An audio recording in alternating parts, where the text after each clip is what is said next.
Bonjour à tous et bienvenue dans ce Morning Bull Live. Nous sommes aujourd'hui le 15 avril 2024 et pour être très franc avec vous, je m'attendais pas à commencer cette vidéo comme ça. Hein. J'ai fait tout le week-end qu'on a scotché devant nos chaînes de télé d'information pour savoir ce qui est en train de se passer.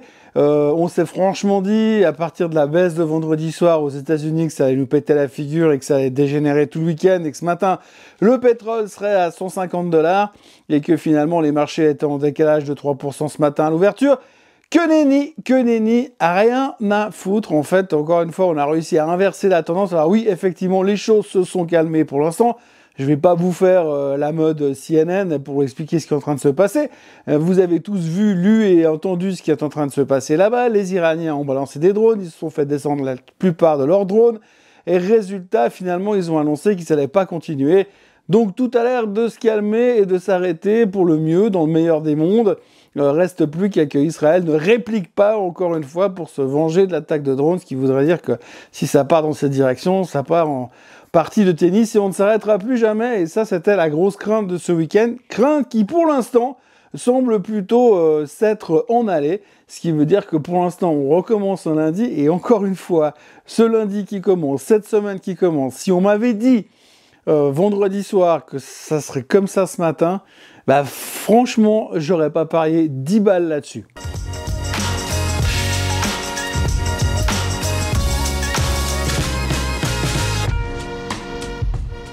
Donc la logique indéniable de ce qui se passe au Moyen-Orient en ce moment, c'est évidemment une surchauffe entre l'Iran et Israël qui aurait pu dégénérer. L'Iran possédant le détroit d'Ormuz, eh bien, ils auraient serré le kiki des exportations pétrolières. Résultat, ça aurait été un gros problème. Et résultat, le pétrole aurait dû exploser. Ce matin, il est à 85,22, 85,40. Enfin bref, ça ne bouge pas beaucoup. Il n'a pas bougé par rapport à là où il était vendredi soir.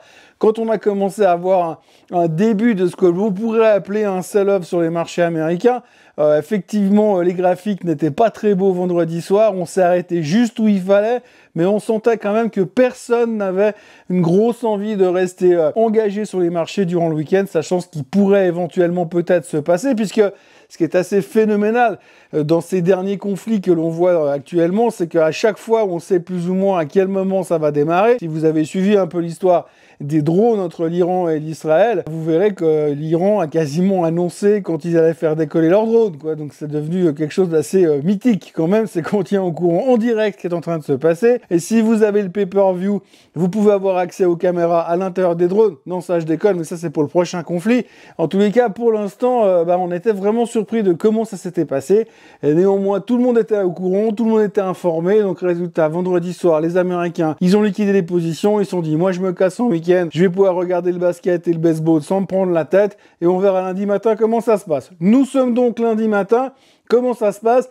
Bah, il se passe rien. Alors, il se passe moins que rien, même, j'ai envie de dire. Hein. Quand vous regardez les futurs en hausse de 0,2% sur le S&P ce matin, vous voyez le pétrole qui a pas bougé, l'or qui est à 2374, donc il n'y a rien qui a changé. Ah, si, le seul truc qui a changé, bon, ça, c'est un peu de sa faute, parce qu'il va absolument traiter 24 heures sur 24, 7 jours sur 7, c'est les crypto-monnaies qui se sont fait massacrer pendant le week-end. Ah bah oui, quand ça a commencé à taper, il fallait bien taper sur quelque chose, justement, donc on a pris le Bitcoin et tous les autres, et bam, on leur a mis une claque dans la figure, ça rebondit ce matin, donc a priori c'était juste un mauvais passage et une opportunité d'achat.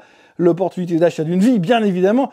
Le halving, c'est pour dans quelques jours, donc forcément, ça serait un peu dommage de rater l'occasion. Bref, en tous les cas, correction massive sur les crypto-monnaies, mais le reste, zéro impact. Ce matin, on est exactement là où nous étions, à peu de choses près, vendredi soir. Peut-être même un poil plus haut, pour autant que ça continue comme ça. Pour l'instant, c'est lundi matin, c'est 7h15.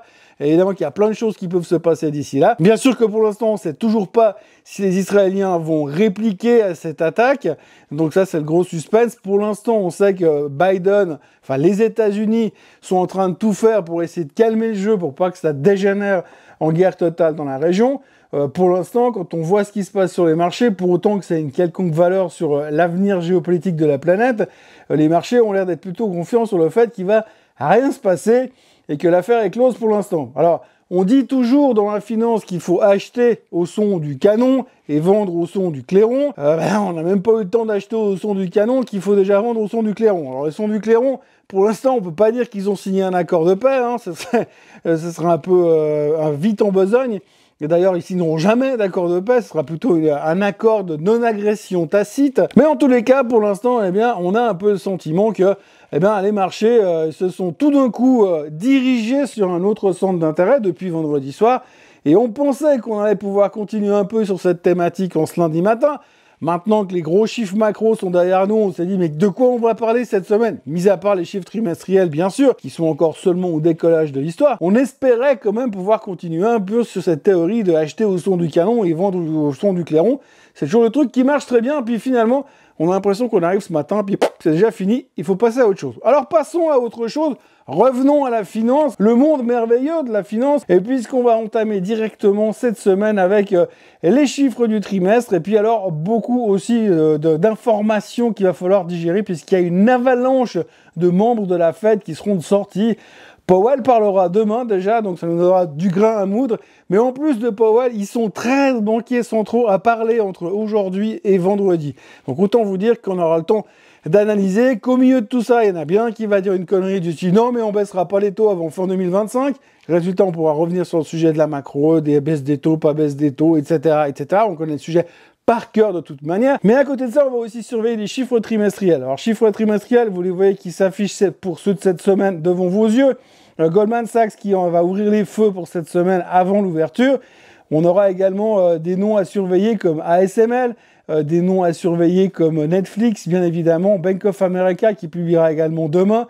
Et en fin de semaine, on aura American Express et Procter & Gamble. C'est bien évidemment, comme vous le voyez, pas la plus grosse semaine de l'année, mais il faut bien commencer à s'échauffer quelque part, et donc on commence gentiment. Quand vous lisez un petit peu les articles de presse qui ne parlent pas du conflit entre Israël et l'Iran, vous avez quand même 2-3 stratégistes qui nous disent gentiment qu'il faudra faire très très attention sur ces chiffres trimestriels, parce que les attentes sont quand même relativement élevées. On s'est laissé emballer un petit peu par le succès du quatrième trimestre 2023 et qu'aujourd'hui, le premier trimestre 2024, il pourrait être un tout petit peu moins drôle. Donc attention aux éventuelles déceptions, parce que si tout d'un coup, il y a 2-3 déceptions en ce début de semaine, ça risque d'être un petit peu délicat. On a vu vendredi dernier que les bancaires, j'en ai parlé dans le Swiss Bliss, c'était pas terrible. Alors c'était bon, mais simplement on voit quand même qu'ils n'ont pas gagné autant d'argent qu'on attendait qu'ils gagnent avec l'effet taux. Les résultats, petite déception. Grosse déception sur JP Morgan qui perdait 6% vendredi dernier, mais ça c'est simplement parce que ils étaient beaucoup montés, donc forcément il fallait prendre les profits. Mais voilà, on sait quand même que les réactions peuvent être sévères et qu'effectivement toute publication qui pourrait mener une déception sera bien évidemment sanctionnée de manière extrêmement violente, donc méfiance quand même de ce côté-là. On sent quand même qu'aujourd'hui la notion de long terme, d'investissement long terme, ça se réduit à vendredi prochain. Donc on va y aller petit à petit. On aura les retail sales qui vont être publiés cet après-midi également aux États-Unis. Ça donnera une bonne idée du consommateur, de l'état santé du consommateur. Et puis après, on va commencer à disséquer les chiffres trimestriels pour autant que plus rien ne se passe du côté de l'Iran et d'Israël, bien évidemment.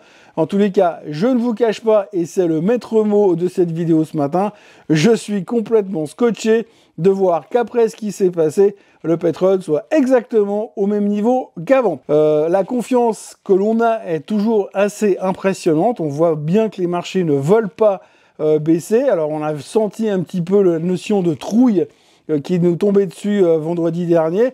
On l'a pas vu venir en Europe, et par contre les Américains ont fini une sale semaine. Là, ça a l'air déjà de repartir. L'occasion, ça a baissé de 1,5%. C'est donc peut-être l'occasion de revenir sur le marché pour ceux qui sont toujours terrorisés par le FOMO. Donc maintenant, on va plus que se concentrer sur les chiffres du trimestre et les paroles, les 12 paroles des membres de la Fed qui vont parler cette semaine, pour autant que le pacte de non-agression là-bas tienne encore un petit moment. Voilà ce qu'on pouvait dire en ce début de semaine. Grosse surprise de mon côté. Je pense qu'on va beaucoup reparler de tout ça dans les différentes émissions à droite à gauche. Je tiens à vous signaler également que ce soir, il y a un webinaire chez Swissquote en direct avec mon associé de chez investir.ch, Marco Rastaldi, et moi-même pour parler de la construction de portefeuille. Vous trouvez le lien de connexion en dessous de la vidéo, c'est gratuit. N'hésitez pas à venir, vous aurez l'occasion de poser toutes les questions que vous avez et pas forcément sur la notion de portefeuille. On sera là pendant une bonne heure ce soir entre 18 h et 19 h en direct chez Swissquote. Voilà ce que l'on pouvait raconter aujourd'hui. Passez une excellente journée, un début de semaine extrêmement surprenant en ce qui me concerne. Et puis on se retrouve comme d'habitude demain pour un nouveau Morning Bull Live. N'oubliez pas de vous abonner à la chaîne Swissquote en français, de liker la vidéo, de la partager, de la commenter en dessous. Et puis à plus tard. Bye bye, bonne journée.